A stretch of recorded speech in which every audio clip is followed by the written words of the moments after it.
أعوذ بالله من الشيطان الرجيم.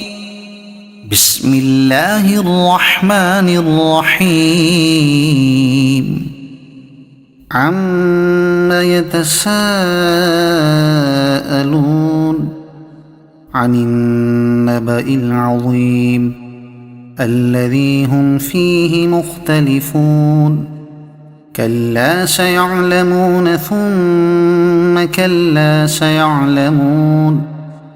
ألم نجعل الأرض مهادا والجبال أوتادا وخلقناكم أزواجا وجعلنا نومكم سباتا وجعلنا الليل لباسا وجعلنا النهار معاشا وبنينا فوقكم سبعا شدادا وجعلنا سراجا وهاجا وأنزلنا من المعصرات ماء ثجاجا لنخرج به حبا ونباتا وجنات ألفافا.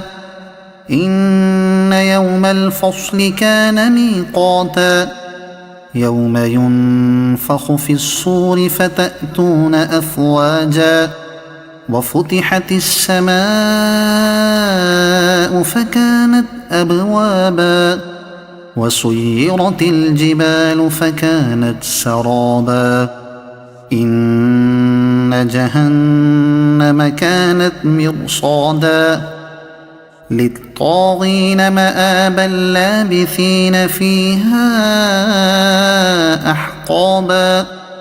لا يذوقون فيها بردا ولا شرابا إلا حميما وغساقا جزاء وفاقا.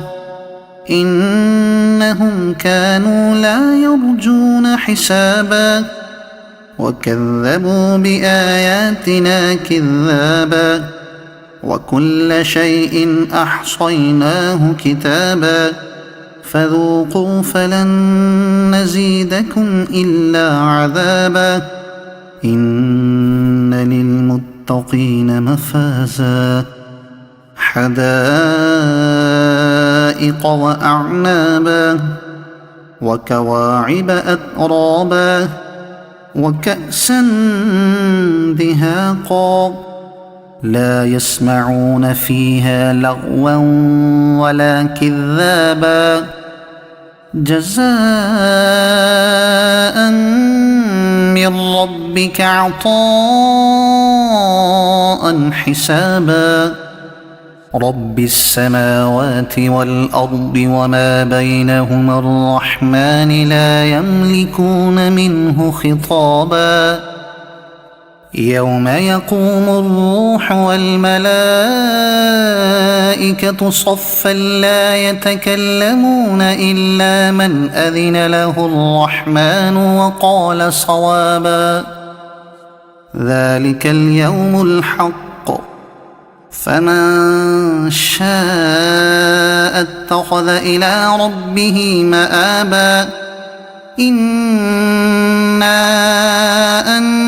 أنذرناكم عذابا قريبا يوم ينظر المرء ما قدمت يداه ويقول الكافر يا ليتني كنت ترابا.